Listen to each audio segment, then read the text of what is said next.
The wrong no contact. No contact. This is what anybody who has been a victim of our kind must achieve. Whether that status of victim stems from being a friend to a narcissist when you are taken for granted, used when the narcissist needs a lift or someone to moan to, or whether it is the beaten down and trampled intimate partner primary source, who is the wife, boyfriend, or partner, and has endured and suffered extensive abuse. No contact is the antidote. Building that robust and effective wall of no contact can be difficult. This is primarily because of two things. First of all, most people don't actually know how to impose no contact properly because of the amount of rubbish that is written about narcissism, or spoken about it. Secondly, the enemy within wants to pull down your walls, wants to leave the gate open, and wants you building foundations on quicksand, i.e., emotional thinking. It doesn't want you going no contact. No contact is time-consuming. It requires rigour and perseverance. And not only are you trying to repel the advances of the narcissist, who is trying to breach your no-contact regime, you also have to fight against yourself and your emotional thinking, which is repeatedly looking to make you breach no contact as well. Indeed, it is often your emotional thinking which proves to be the harder enemy to conquer, and it is not a one-off battle. Your emotional thinking, because of who you are, and the emotional infection that your engagement with the narcissist has caused, means that this is an ongoing battle which requires your repeated vigilance. Through the application of understanding and building your logic defences, the task does become easier, but it is not one which goes away. Like any wall that has been built, it must be checked, it must be maintained, it must be patrolled. Otherwise, holes and breaches occur, and the narcissist will impact on you once again. Time and time again, I see people who think they have put in place no contact, and they haven't. Sometimes it almost beggars belief that the victim thinks that they have established no contact. It's obvious they haven't. In other instances, you might be forgiven for thinking that you have implemented no contact because of a lack of access to my information, but in actual fact you haven't. There are many instances where people think they have instigated no contact, and all they have done is embark on the wrong no contact. To assist you, I'm going to list a few of the many ways in which you may well be getting no contact wrong, and the risks that come with implementing the wrong no contact. Number 1, looking at social media. Just because the narcissist does not explicitly know that you have looked at his or her social media doesn't mean this is no contact. Indeed, we often rely on you doing so, and that is why, in certain instances, you are not actually blocked from looking at our Facebook account, Twitter feed, Instagram, and so forth. We actually want you to look at it. We may not be interested in interacting with you directly because we are focused elsewhere, but this doesn't mean that we don't want you occasionally looking and being reminded of how wonderful our life is in comparison to what you have been left with. Just because you are not interacting directly with us, just because you're not commenting and we're not replying, just because you are not adding likes, this is not no contact. If you are looking at our social media, you will see things that you don't like. You will see relationship bulletins about your replacement, reminders of the golden period, and even sometimes direct attacks against you. This will result in a risk that you will be upset, hurt, angry. The maintenance and increase of your emotional thinking because you are thinking about us and you are looking at something in relation to us. A surge of emotional thinking which may then cause you to interact further with us, for instance, attacking us for our barbed comments towards you, or to contact a friend and talk about what you've seen on our social media, stopping you from moving forward. Many times people consult with me and they'll say, HG, he's posted some pictures of him and the new woman on social media. What does it mean? And I respond with, you're asking me the wrong question. And the person says, what do you mean? And I say, you should be asking yourself this. I know that I'm dealing with a narcissist. Why on earth am I looking at the narcissist's social media when I should be in no contact? There's invariably a pause. I didn't realise that that was part of no contact, is sometimes the answer. Or, yes, you're right. But could you still tell me? And of course it is brushed to one side because of the surge of emotional thinking and the desire to understand why those photographs are there. Invariably, many of the problems that occasion with your no-contact regimes are actually caused because you've breached it to begin with. If you've got those thoughts as to why has the narcissist posted that on social media, if you hadn't looked, you wouldn't have to ask the question. If you're wondering why did he write this in the email, of course, if you'd ensured that the email couldn't reach you, or that you, even if the email got through, you didn't read it, you wouldn't then have all of those questions going through your mind as to what was meant to be in the content of the email. And therefore, this is why no contact has to be so robust and rigid to prevent, in effect, you scoring own goals and causing you to continue to think about the narcissist or act upon something the narcissist has done by focusing on something that you ought not to have known about. Social media falls heavily into this category. You don't need to know what the narcissist is doing. Not blocking our number. You may think that it will be the first thing that you will do when you commence no contact. You block our number from your telephone and mobile phones that we cannot call or text you from the relevant number. Of course, we invariably get around this, if so motivated to do so, by using a different device. Therefore, that is why you are much better served by changing your telephone numbers. But if you don't change the number, then you, at least as a bare minimum, ought to block the new number of ours, which appears and keeps doing so, like a matador dodging the onrushing bull each time to avoid harm. Nevertheless, the number of occasions I see people who claim they're in no contact, but they've not blocked our number, is higher than you might think. HG, I'm in no contact, but he keeps texting me. How do I make it stop? Here's the news. You're not in no contact. These people think that if they, as victim, don't contact us, then that is no contact. No, it is not. Of course, those people who don't block the number are giving in to their emotional thinking because they are being led to want the narcissist to contact them. If you don't block our number, you are not in no contact. One of the easiest hoovers for a narcissist to perform is to text you. It uses next to no effort. It brings with a reduced consequence of wounding, say compared to ringing you on the telephone or seeing you in person, and allows us to control you and draw fuel. If you do not block our number, you are lowering the hoover bar to such a low level that hoovers are more or less inevitable. The emotional thinking of victim tells them things such as, it's over, there was a final discard, he'll never contact me anyway. If she does text me, I won't reply, and that will wound her, so actually I'm winning. There might be an emergency and therefore I cannot block him. Utter rubbish.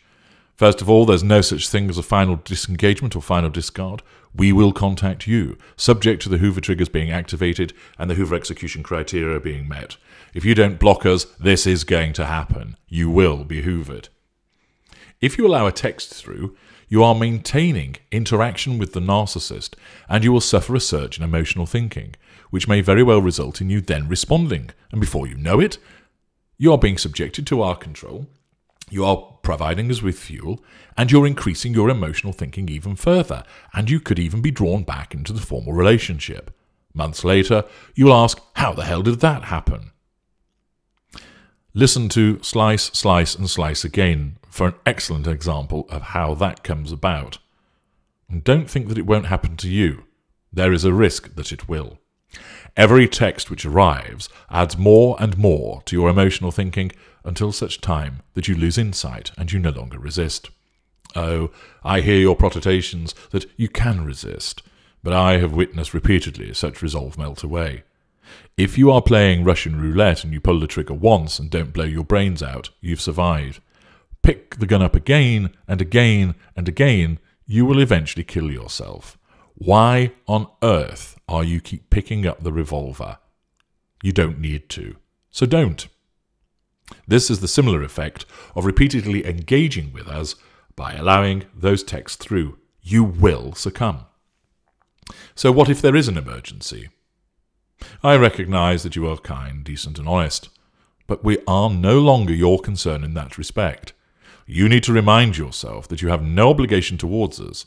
Of course, our perspective will make us tell you differently, and therefore, for instance, that false suicide power play Hoover is not something you have to deal with. If you co-parent, then utilise the very useful assistance package, How to Co-Parent with a Narcissist, which will get around this problem.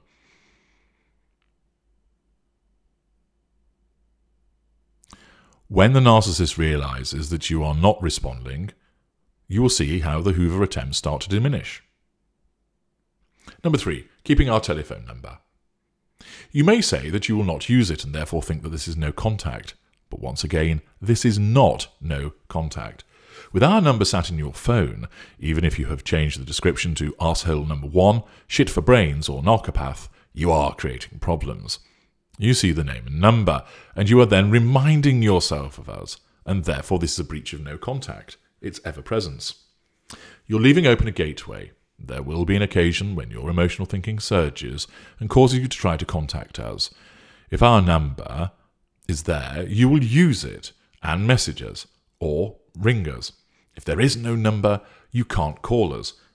Now, of course, you might go and look it up in some way, but that places another barrier, and you might just have sufficient time for a reduction in your emotional thinking so you don't act on it. Think of it this way. If you're a drug addict, and you're addicted to cocaine, for example, and you keep cocaine in your house, and you know the number of the dealer, and you hang out with people that regularly take it, you're going to keep on taking it. But if you delete the number of the dealer, you don't have any in your house, and you stop hanging around with the people that habitually take it, you increase your chances of staying away from it. Do not come up with the nonsense of, I've memorised the number so I remember it anyway, so what difference does it make if I keep the number in my phone? Bollocks. Your memory is fallible, and over time, if you haven't used our number, you will eventually forget it altogether, or at least get some numbers mixed up. If it's still in your directory, you'll ring it. Delete that number, do it, and do it now. Number 4, talking to friends and family about us. You may think that because you are not engaging with us directly, then this must mean no contact is in place. It's not in place if you continue to talk about us to your friends and your family. This is causing you to engage with us, albeit indirectly. All this does is result in you continuing to think about us with a consequential impact on your emotions. You get angry, you get upset, you get frustrated. The continued feeding of your emotional thinking, which you should be purging, not feeding, and it causes your emotional thinking to surge with the risk that this may control you once again and taking you into a further arena of interaction, causing you to contact us or succumbing to a direct Hoover with all that follows from that. It is, of course, inevitable that in the immediate aftermath you will discuss the situation with your family and friends, especially when you don't understand what you're dealing with. That is understandable, and you get a pass to do it for a short period of time, but after that you must stop. Once you realise that you're dealing with a narcissist, there's no need to have any more discussions. If you're not sure whether the person is, use the narc detector. Don't discuss it with your family and friends. They invariably have no idea whether the person is or not. They are not experts. Indeed, they may actually be revelling in joining in the narc-bashing sessions, which aren't helping you at all. All you're doing is keeping the interaction with the narcissist alive. Alternatively, they are probably sick of hearing you going on and on about him or her and want you to shut up, but tolerate it out of a sense of loyalty, and they'd be rather pleased when you stop talking about them. If you're unsure about who the individual is, consult with me, and I'll tell you one way or the other, and with reasons. Once you know, you go. No more debating it with your best friend. No more mulling it over with your football mates after the game in the pub. No more ifs and buts discussions with your parents. This person is a narcissist, and you are not to dedicate any more time to discussing this person. If you have to discuss an arrangement concerning the narcissist because they are collecting the children from your parents, then that is allowable, but keep it to that. You do not need to tell the people again what the narcissist did or said. All you're doing is repeating this person is a narcissist. You already know this. They already know this. So why do you keep going on about it? Of course, you think that you're trying to get some answers, but notice that you're not. And all you're doing is being conned by your emotional thinking. Don't talk about us. Explain to your friends that you don't want the narcissist spoken about to you, and if they try to do so, politely explain again that this person is off limits, means nothing to you anymore, and therefore there is no need to talk about them. Number 5. Watching what we are doing. You may make the intelligence agencies proud of your covert observations of us as you watch where we go, who we are with, and what we are doing. You really don't need to do this. Again, once you know what we are, get out and stay out. Yes, I understand it's so tempting to know what we are up to. Are we seeing someone else? What does he or she look like? Why are we going to these places? But all you're doing is keeping the engagement with us alive, getting yourself upset, angry, frustrated, annoyed, and feeding your emotional thinking, and possibly, if you're spotted, prompting some kind of malign hoover from us. All you're doing is maintaining a link with us. Your emotional thinking, of course, will tell you that it is permissible to engage in this behaviour because you are not contacting us directly. You are merely observing. These are examples of your emotional thinking conning you into thinking this stalking and observation is a good idea. You are gathering evidence to tell other people what we are doing to confirm what you've told them previously. You don't need to. You know what we are. That's all you need. You don't have to persuade other people. You are gathering evidence for a court case. You don't have to do this. Hire somebody to do this. Or if you can't afford to do that, have a friend or family member do it. Also, question, do you really need this evidence? You want to know who the narcissist is seeing so you can warn this person about us, part of your decent nature, but unnecessary.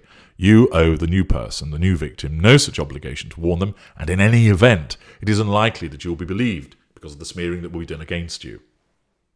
You just need to know for your own peace of mind, for closure. Utter nonsense. You don't need to know at all. You already know what you're dealing with. Recognize these sleights of mind by your emotional thinking and act on them. If you keep watching us, all you're doing is creating harmful emotions that impact on you, keeping the emotional thinking alive and growing, causing your emotional thinking to surge so that you might enter a further arena of interaction, being spotted by us and suffering a hoover, benign or malign, being spotted by us and being on the end of a restraining order, smearing or similar harassment. These are just 5 examples of the wrong no contact. There are many more. Be alert for them. Recognize them and understand why you are not implementing no contact. Stop letting your emotional thinking con you. Once you know, you go. Get out. Stay out. I'm H.G. Tudor. Thank you for listening.